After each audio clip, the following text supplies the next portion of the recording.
আমি পিউ। নমস্কার জানাই সকলকে। আজ আমাদের ৩ নম্বর এপিসোড নিয়ে চলে এলাম। আজকে এপিসোডে থাকছে ৩টি সত্যি ভৌতিক ঘটনা। ঘটনাগুলিতে যাওয়ার আগে বলি, যারা যারা এখনো পর্যন্ত চ্যানেলটিকে সাবস্ক্রাইব করেননি তাড়াতাড়ি সাবস্ক্রাইব করে নেবেন এমন আরও সত্যি ভৌতিক ঘটনা পাওয়ার জন্য। আজ যে ৩টি ঘটনা শোনাবো তার মধ্যে প্রথমটি হলো পুরাতন একটি দোলনা নিয়ে। সুমিতবাবু একটি পুরাতন বাড়ি কেনে এবং সেই বাড়িতেই পড়ে থাকা একটি দোলনা কিভাবে একটি ৫ বছরের বাচ্চার জীবন সংশয় করে তুলেছিল। দ্বিতীয় ঘটনাটি হলো একটি জিনের সঙ্গে একটি মেয়ের ভালোবাসার ঘটনা। ও তৃতীয় ঘটনাটি হলো একটি অবিশ্বাস্য আংটি নিয়ে, যা একটি মানুষের জীবনের মোড় ঘুরিয়ে দিতে পারে, আবার সেই আংটি তার সর্বনাশ ডেকে আনে। আজকের ঘটনাগুলি পাঠিয়েছেন বিষ্ণুপুর থেকে সুমিত ভট্টাচার্য, পুরুলিয়া থেকে সোমা বারুই ও হাওড়া থেকে অভিষেক মজুমদার। প্রতি শনিবার রাত ৯টার সময় এমন সত্য ভৌতিক ঘটনা নিয়ে আমরা চলে আসি। শুরু করছি আজকের প্রথম ঘটনা। ছোট্ট আর্যর বয়স তখন মাত্র ৫। ওর মুখের হাসি দেখলে মনে হতো যেন পৃথিবীর সব আলো এসে ওর গালে লেগেছে। কিন্তু সেই হাসি এক রাতে বদলে গেল এক ঠান্ডা জমাট ভয়ের প্রতিচ্ছবিতে।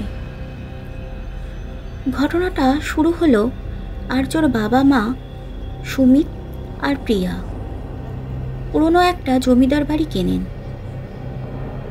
বাড়িটা শহরের একটু বাইরে, ছায়া ঘেরা এক বাগানের মাঝে।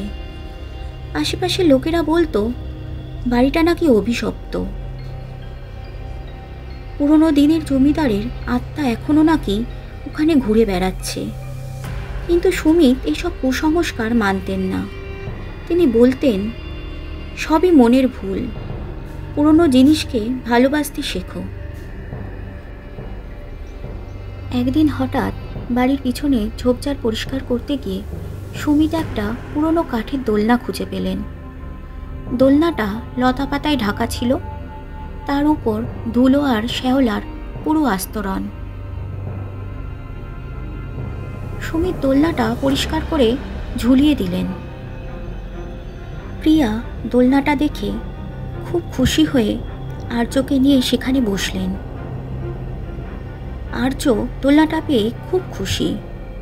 সারাদিন সে ওই দোলনায় বসে থাকত, হাসত, খুব মজা করত। প্রথম কয়েকদিন সবকিছু স্বাভাবিক ছিল, কিন্তু তারপরেই শুরু হলো অদ্ভুত সব ঘটনা। আর্য মাঝরাতে ঘুম থেকে উঠে কাঁদতে শুরু করত, কিন্তু তার কান্নার কোনো কারণ খুঁজে পাওয়া যেত না। প্রিয়া ওকে কোলে নিয়ে অনেক আদর করে ঘুম পাড়াতেন, কিন্তু পরের দিন সকালে আর্যর চোখ মুখ ফোলা থাকত, যেন সারা রাত ঘুমায়নি।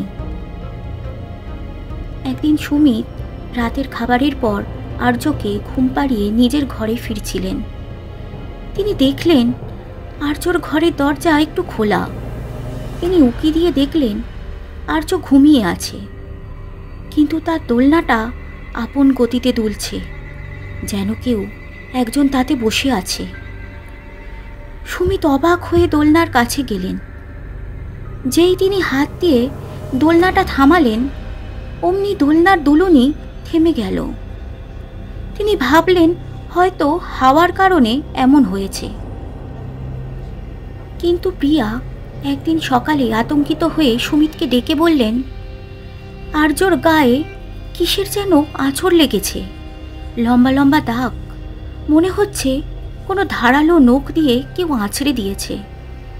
সুমিত আর প্রিয়া বুঝতে পারলেন ব্যাপারটা আর স্বাভাবিক নয়। তারা তড়িঘড়ি করে একজন স্থানীয় পুরোহিতের সাথে কথা বললেন। পুরোহিত এসে বাড়িটা ঘুরে দেখলেন। তিনি বললেন, এই বাড়ি অনেক পুরনো, এখানে কোনো এক জমিদারের কন্যার অশরীরী আত্মা এখনো আটকে আছে। সে তার দোলনাটাকে খুব ভালোবাসত। যখন আপনারা দোলনাটা ব্যবহার করা শুরু করলেন, সে ভেবেছে তার জিনিস কেড়ে নেওয়া হচ্ছে, তাই সে প্রতিশোধ নেওয়ার জন্য আপনাদের সন্তানের ওপর ভর করেছে। পুরোহিত জানালেন, জমিদার কন্যাটি খুব একাকী ছিল। কোনো এক কারণে তার বাবা মা তাকে অবহেলা করতেন। দোলনাটা তার একমাত্র খেলার সঙ্গী ছিল, তাই সে এখন আর্যকে নিজের সঙ্গী হিসাবে পেতে চাইছে। কথাটা শুনে প্রিয়া কেঁদে ফেললেন। সুমিতের চোখ ছলছল করে উঠল। তারা পুরোহিতকে অনুরোধ করলেন যাতে তিনি কোনোভাবে আর্যকে এই আত্মার হাত থেকে মুক্তি দিতে পারে। পুরোহিত একটা বিশেষ পুজো শুরু করলেন। তিনি বাড়ির প্রতিটি কোণায় মন্ত্রপুত জল ছিটিয়ে দিলেন। মন্ত্রপাঠের সময় বাড়ির চারপাশে এক অদ্ভুত নীরবতা নেমে এলো। মনে হচ্ছিল যেন প্রকৃতিও মন্ত্রের প্রভাবে স্থির হয়ে গেছে। পুরোহিত যখন মন্ত্র পড়ছিলেন, তখন আর্যর ঘরে ভয়ঙ্কর একটা ঘটনা ঘটল। আর্য ঘুমিয়েছিল। হঠাৎ তার ঘুম ভেঙে গেল। সে উঠে বসল এবং তার চোখ দুটি অসম্ভব রকমের লাল হয়ে গেছে। সে এমনভাবে হাসতে শুরু করলো যা কোনো 5 বছরের শিশুর পক্ষে হাসা সম্ভব নয়।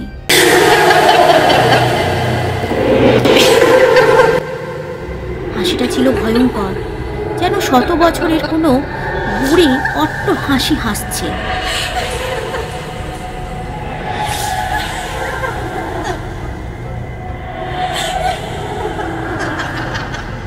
প্রিয়া ভয় চিৎকার করে উঠলেন। সুমিত দ্রুত আর্যর কাছে গেলেন, কিন্তু তাকে ছোঁয়া মাত্র আর্য তাকে ধাক্কা মেরে ফেলে দিল। সুমিতের হাত জ্বলে যাচ্ছে, যেন কেউ গরম লোহার ছ্যাঁকা দিয়েছে। আর্যর মুখ থেকে যেন অন্য কোনো সত্তা কথা বলছে। তোমরা আমার খেলা কেড়ে নিয়েছ, আমার সন্তানকে আমি আর ফেরত দেব না। পুরোহিত দ্রুত মন্ত্রপাঠ শুরু করলেন এবং আর্যর শরীরে জোর করে মন্ত্রপুত জল ছিটিয়ে দিলেন। আর্য যেন যন্ত্রণায় ছটপট করতে লাগলো। তার শরীর কেঁপে উঠল এবং তার গলা থেকে একটি তীক্ষ্ণ চিৎকারের শব্দ বের হলো। মনে হলো যেন দুটি আত্মা একসঙ্গে লড়াই করছে। পুরোহিত বললেন, আর্যকে এই মুহূর্তে দোলনার সামনে নিয়ে আসতে হবে। সুমিত আর প্রিয়া ভয় পেলেও পুরোহিতের কথা শুনে আর্যকে কোলে তুলে কোনো মতে দোলনার কাছে নিয়ে গেলেন। আর্যর শরীর তখন বরফের মতো ঠান্ডা হয়ে গেছে। পুরোহিত দোলনার উপর মন্ত্রপুত জল ছিটিয়ে দিলেন এবং বললেন, তোমার একাকিত্ব দূর করার জন্য আমরা এই পুজো করছি। তুমি তোমার সন্তানকে নিয়ে আমাদের ক্ষমা করো। তিনি মন্ত্র পড়তে শুরু করলেন এবং দোলনার পাশে একটি ছোট্ট মোমবাতি জ্বালিয়ে দিলেন। অদ্ভুতভাবে মোমবাতিটি দোলনার উপর থেকে আস্তে আস্তে নিভে গেল। তারপরেই আর্যর শরীর থেকে যেন কোনো শক্তি বেরিয়ে গেল। তার শরীর নরম হয়ে এলো এবং সে জ্ঞান হারালো। পরের দিন সকালে আর্যর ঘুম ভাঙল। তার চোখ দুটি স্বাভাবিক হয়ে গেছে। সে প্রিয়াকে দেখে হাসছে, যেন গতকাল রাতে কিছুই হয়নি। সুমিত আর প্রিয়া যেন স্বস্তির নিঃশ্বাস নিলেন। তারা আর সেই বাড়িতে থাকলেন না। আর্যকে নিয়ে তারা একটি নতুন বাড়িতে চলে গেলেন। কিন্তু সেই অভিশপ্ত দোলনাটা তারা এখনও ভুলতে পারেনি। প্রতি রাতে সেই দোলনার দুলুনির শব্দ যেন তাদের কানে বাজছে। তাদের বিশ্বাস, সেই জমিদার কন্যার আত্মা হয়তো এখনও ওই দোলনায় বসে তাদের সন্তানের হাসির অপেক্ষা করে। শনিবারের রাত মানেই ভূত চতুর্দশীর সত্য ভৌতিক ঘটনা। আপনারাও চাইলে আপনাদের জীবনে বা পরিচিত এমন কোনো ঘটনা থেকে থাকলে আমাদেরকে পাঠাতে পারেন আমাদের মেল আইডিতে। এবার আসি দ্বিতীয় ঘটনায়। শহর থেকে কিছুটা দূরে সবুজ পাহাড় আর ছোট নদীর ধারে একটি নিরিবিলি গ্রাম। সেই গ্রামেরই মেয়ে তানিয়া। ওর সৌন্দর্য ছিল গ্রামের সবার থেকে আলাদা। গভীর কালো চোখ আর শান্ত হাসি। তানিয়া জীবন ছিল 8-10টা সাধারণ মেয়ের মতোই। কলেজে পড়তো, বই পড়তে ভীষণ ভালোবাসত, আর কল্পনার জগতে সবসময় ডুবে থাকত। কিন্তু তার জীবনে এমন এক ঘটনা ঘটল যা তাকে এক অন্য জগতে নিয়ে গেল। ঘটনাটা শুরু হয় যখন তানিয়ারা নতুন একটি বাড়িতে ওঠে। বাড়িটা বেশ পুরনো, বিশাল বাগান আর বড় বড় ঘর। গ্রামের লোকেরা বলতো বাড়িটা নাকি সাপগ্রস্ত, কারণ এর পুরনো মালিকের পরিবার রহস্যজনকভাবে উধাও হয়ে গিয়েছিল। কিন্তু তানিয়ার বাবা শহরের একজন সরকারি কর্মচারী, এই সব কুসংস্কারে কান দেননি। নতুন বাড়িতে ওঠার পর থেকে তানিয়া অদ্ভুত কিছু জিনিস অনুভব করতে শুরু করলো। মাঝরাতে তার ঘরের দরজা সামান্য খুলত, কিন্তু কেউ থাকতো না। কখনো কখনো তার পছন্দের গান বেজে উঠত, অথচ সেখানে কোনো গান বাজানোর যন্ত্রই থাকতো না। প্রথমে সে ভাবত এটা তার মনের ভুল, কিন্তু এক রাতে সে নিশ্চিত হলো যে এটা তার মনের ভুল নয়। সেদিন রাতে তানিয়া তার প্রিয় গল্পের বই পড়ছিল। হঠাৎ তার মনে হলো যেন কেউ তার পাশে বসে আছে। বাতাস স্থির, কিন্তু তার চুলগুলো হালকাভাবে দুলে উঠল। সে ভয় পেয়ে চারিদিকে তাকালো, কিন্তু কিছুই দেখতে পেল না। হঠাৎ টেবিলের ওপর একটা ফুলদানি সামান্য সরে গেল। তানিয়ার বুক ধড়ফড় করে উঠল। সে ফিসফিস করে বলল, কে ওখানে? সঙ্গে সঙ্গে একটি গভীর মিষ্টি কণ্ঠস্বর কানে এলো। ভয় পেও না তানিয়া, আমি তোমার বন্ধু। তানিয়া অবাক হয়ে বলল, তুমি কে? তোমাকে তো দেখতে পাচ্ছি না। কণ্ঠস্বরটি বলল, আমি এই বাড়িরই বাসিন্দা, আমার নাম আয়াজ। আমি জিন। বছরের পর বছর ধরে এই বাড়িতে একা আছি, আর তারপর একদিন তুমি এলে। তোমার হাসি, তোমার সরলতা আমাকে মুগ্ধ করেছে।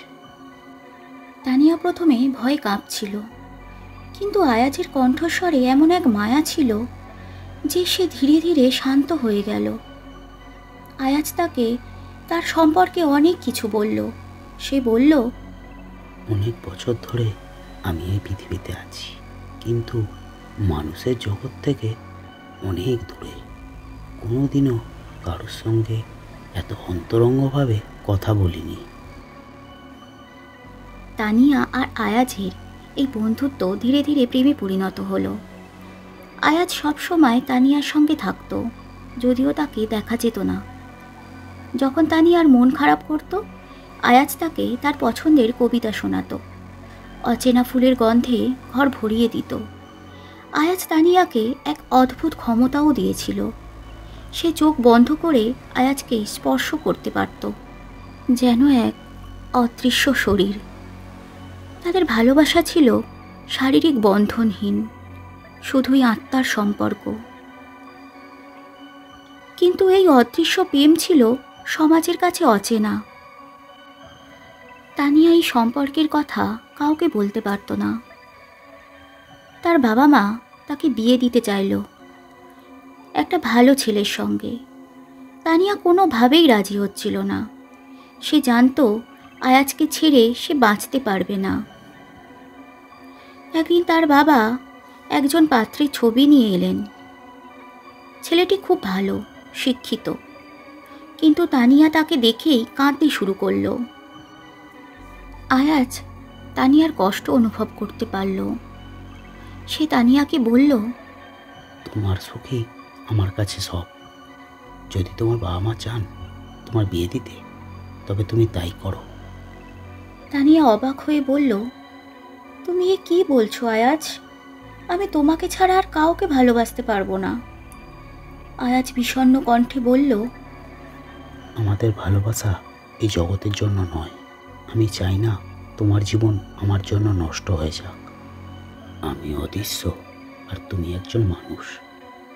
এই সম্পর্ক কোনোদিনও পূর্ণতা পাবে না।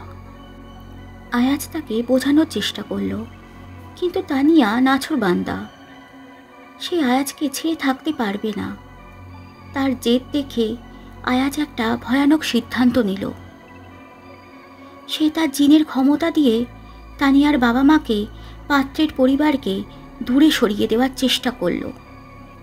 পাত্রের পরিবার তাদের বাড়ি থেকে ফিরে গেল, কিন্তু এই ঘটনা গ্রামে জানাজানি হয়ে যায়। সবাই বলতে লাগলো তানিয়াকে জিনে ধরেছে। তানিয়ার বাবা মা চিন্তিত হয়ে একজন মৌলবীর কাছে গেলেন। মৌলবী সব শুনে বললেন, ওকে কোনো জিনে ধরেছে, জিন ওকে ভালোবাসে আর ওকে দিয়ে সব কাজ করিয়ে নিচ্ছে। তানিয়ার বাবা মা তানিয়াকে জোর করে মৌলবীর কাছে নিয়ে গেলেন। মৌলবী তানিয়াকে দেখে মন্ত্র পড়া শুরু করলেন। মন্ত্রের প্রভাব তানিয়ার উপর পড়ছিল না, কারণ সে আয়াজকে তার মন থেকে বের করতে চাইছিল না। মৌলবী এবার আয়াজকে ডেকে বললেন, হে জিন, তুমি এই মেয়ের জীবন ছেড়ে দাও, তোমাদের মিলন অসম্ভব। আয়াজ অদৃশ্য থেকে আওয়াজ দিল, আমি ওকে ভালোবাসি, আমি ওকে ছাড়বো না। মৌলবী এক কঠিন সিদ্ধান্ত নিল। তিনি একটি বিশেষ দোয়া পড়লেন, যা জিনকে পুড়িয়ে মারার ক্ষমতা রাখে। যখন তিনি দোয়া পড়া শুরু করলেন, তানিয়া অনুভব করল আয়াজের শরীর যেন জ্বলছে। আয়াজ যন্ত্রণায় ছটপট করছে। তানিয়া চিৎকার করে বলে উঠল, না, তুমি এটা করতে পারো না, ওকে মেরো না। তানিয়া তখন মৌলবীকে ধাক্কা দিয়ে সরিয়ে দিল এবং চিৎকার করে বলল, আয়াজ, তুমি এখান থেকে চলে যাও, আমাকে ভুলে যাও, আমি তোমাকে ভালোবাসি। আয়াজ তার ভালোবাসা অনুভব করতে পারল। সে আর ওখানে রইল না। সে শেষবারের মতন তানিয়ার কানে ফিসফিস করে বলল, আমি তোমাকে সবসময় ভালোবাসবো তানিয়া, তুমি সুখে দেখো। তারপরেই সব নীরব হয়ে গেল। আয়াজ চলে গেল। তানিয়ার বাবা মা তাকে নিয়ে বাড়ি ফিরে এলেন। তানিয়ার বিয়ে হলো, তার জীবন স্বাভাবিক ছন্দে ফিরে এলো, কিন্তু তার মনে এক শূন্যতা রয়ে গেল। মাঝে মধ্যে সে যখন একলা থাকত, তখন আয়াজের কথা ভাবত। সে অনুভব করত অদৃশ্য কোনো শক্তি এখনও তার পাশে আছে, তাকে আগলে রাখছে। এক শীতের রাতে তানিয়া তার বারান্দায় বসেছিল। হঠাৎ তার নাকে এক অপরিচিত ফুলের গন্ধ এলো। তার প্রিয় কবিতা তার মনের ভেতর বাজতে লাগলো। সে বুঝতে পারল আয়াজ কখনো তাকে ছেড়ে যায়নি। হয়তো সে এখন অন্য কোনো রূপে, অন্য কোনো জগতে আছে। তানিয়া তখন শিউরে উঠল, কারণ সে জানত তাদের ভালোবাসা শেষ হয়নি। সে ভালোবাসা অদৃশ্য হয়েও অমর। ঘটনাগুলি কেমন লাগছে আপনাদের অবশ্যই কমেন্ট করে জানাবেন, আর বন্ধুদের সাথে শেয়ার করতে একদমই ভুলবেন না। আর একটা ছোট্ট লাইক দিয়ে অবশ্যই পাশে থাকবেন। এবার যাওয়া যাক তৃতীয় ঘটনায়। আবিরের জীবনটা চলছিল ছকে বাঁধা নিয়মে। শহরের নামকরা সফটওয়্যার কোম্পানির একজন দক্ষ প্রকৌশলী, সুন্দর একটি ফ্ল্যাট আর অদূর ভবিষ্যতে প্রেমিকা রিয়ার সঙ্গে বিয়ের পরিকল্পনা। সব কিছুই যেন নিখুঁত ছিল। কিন্তু সেই নিখুঁত জীবনের ছন্দ ভেঙে গেল যখন সে তার পৈতৃক গ্রাম জয়ন্তপুর থেকে একটা পার্সেল পেল। পার্সেলটা পাঠিয়েছিলেন আবিরের বৃদ্ধা দিদিমা। সঙ্গে একটি ছোট্ট চিঠি ছিল। তাতে লেখা, আবির, এটা তোর দাদুর দেওয়া শেষ উপহার, তোর কাছেই এর সম্মান থাকবে। পার্সেলের ভেতরে ছিল একটি পুরনো মূর্ছে ধরা লোহার আংটি, দেখতে অদ্ভুত। তার মাঝে একটি কালো পাথর বসানো। আংটিটা দেখে রিয়ার হাসি থামছিল না। আবির, এটা কি তোমার দাদুর আংটি? এটা তো দেখতে একটা অভিশপ্ত আংটির মতো। আবিরও হেসেছিল। কিন্তু সেই রাতে সব কিছু বদলে গেল। রাতে সে যখন ঘুমোতে যাচ্ছিল, আংটিটা তার আঙুলে কেমন যেন উষ্ণ হয়ে উঠল। আবির প্রথমে বিষয়টা পাত্তা দেয়নি, কিন্তু ধীরে ধীরে তার মনে এক অদ্ভুত শক্তির প্রভাব অনুভব করতে শুরু করল। পরের দিন অফিসে তার উপস্থাপনা ছিল। উপস্থাপনার সময় সে এমন কিছু কথা বলতে শুরু করলো যা সে আগে থেকে ভাবেনি। তার কণ্ঠস্বরে এমন এক জোর ছিল যে সবাই মুগ্ধ হয়ে গেল।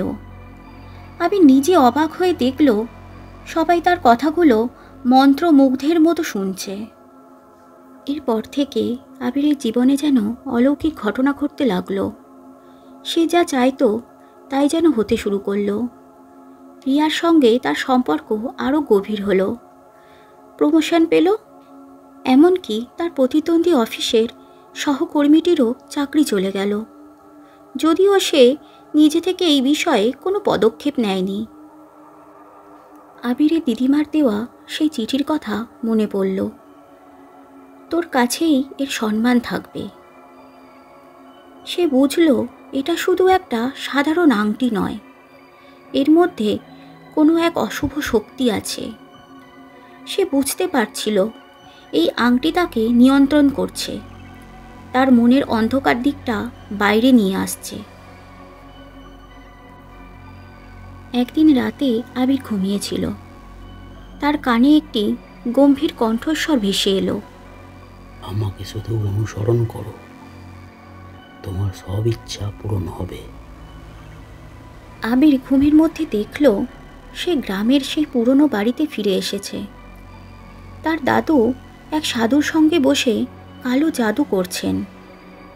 সাধুটি একটি মন্ত্র পড়ছেন, আর আবিরের দাদু সেই মন্ত্রগুলো লিখে নিচ্ছেন। হঠাৎ দাদু তাকে দেখতে পেলেন এবং ফিসফিস করে বললেন, এই আংটি আমার সব থেকে বড় শক্তি, কিন্তু এর প্রভাব থেকে বাঁচতে গেলে এটি তোমার জীবন থেকে দূরে রাখতে হবে। আবিরের ঘুম ভেঙে গেল। সে ভয় পেয়ে গেল। সে বুঝতে পারল তার দাদু একজন কালো জাদুবিদ্যা অনুশীলনকারী ছিলেন। এই আংটি সেই অশুভ শক্তির উৎস। এর মাধ্যমে দাদু নিজের প্রতিদ্বন্দ্বীদের ধ্বংস করতেন, আর এখন সেই একই শক্তি তাকেও নিয়ন্ত্রণ করছে। সেদিন রাতেই আবির সিদ্ধান্ত নিল যে এই আংটি থেকে মুক্তি পাবে। সে রিয়ার কাছে সব কথা বলল। রিয়া প্রথমে বিশ্বাস করেনি, কিন্তু যখন আবির তাকে তার দাদুর ভয়ঙ্কর স্বপ্নের কথা বলল, তখন রিয়া ভয় পেয়ে গেল। পরের দিন আবির এবং রিয়া জয়ন্তপুর গ্রামে গেলেন। তারা আবিরের দিদিমার কাছে সব কথা খুলে বললেন। দিদিমা দীর্ঘশ্বাস ফেলে বললেন, আমি জানতাম এমনটা হবে। তোর দাদু একজন কালো জাদুকর ছিলেন।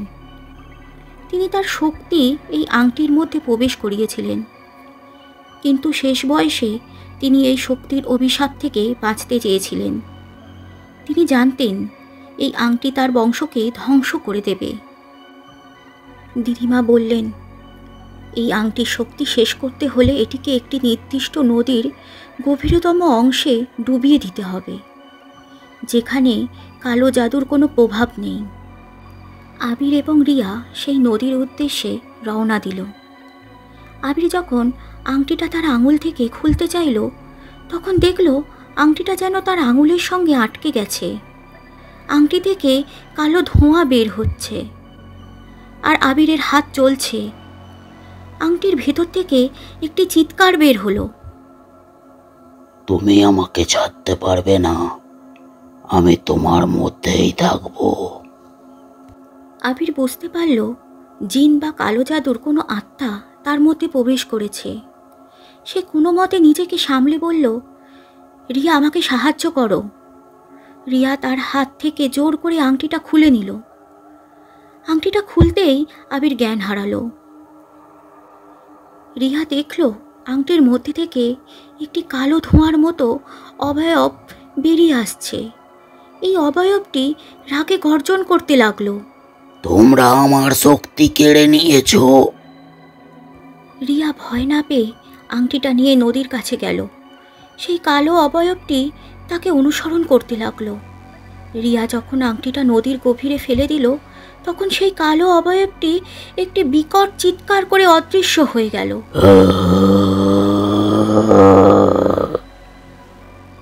নদীর শান্ত জল আবার স্বাভাবিক হয়ে গেল। রিয়া আবিরের কাছে ফিরে এলো। আবির ধীরে ধীরে সুস্থ হয়ে উঠল। সে আর আগের মতো ছিল না। তার ক্ষমতা বা প্রভাব আর ছিল না। সে এখন একজন সাধারণ মানুষ। আবির আর রিয়া সেই গ্রামে থেকে গেল। তারা আর কখনো শহরে ফিরে যায়নি। তারা বুঝেছিল জীবনের সবথেকে বড় ক্ষমতা বা জাদু হলো মনের শান্তি, যা কোনো কালো জাদু বা অশুভ শক্তি দিতে পারে না। সেই পুরনো আংটিটা আর কখনো তাদের জীবনে ফিরে আসেনি, কিন্তু তারা জানতো সেই কালো জাদুর অভিশাপের স্মৃতি তাদের মনে চিরকাল গেঁথে থাকবে।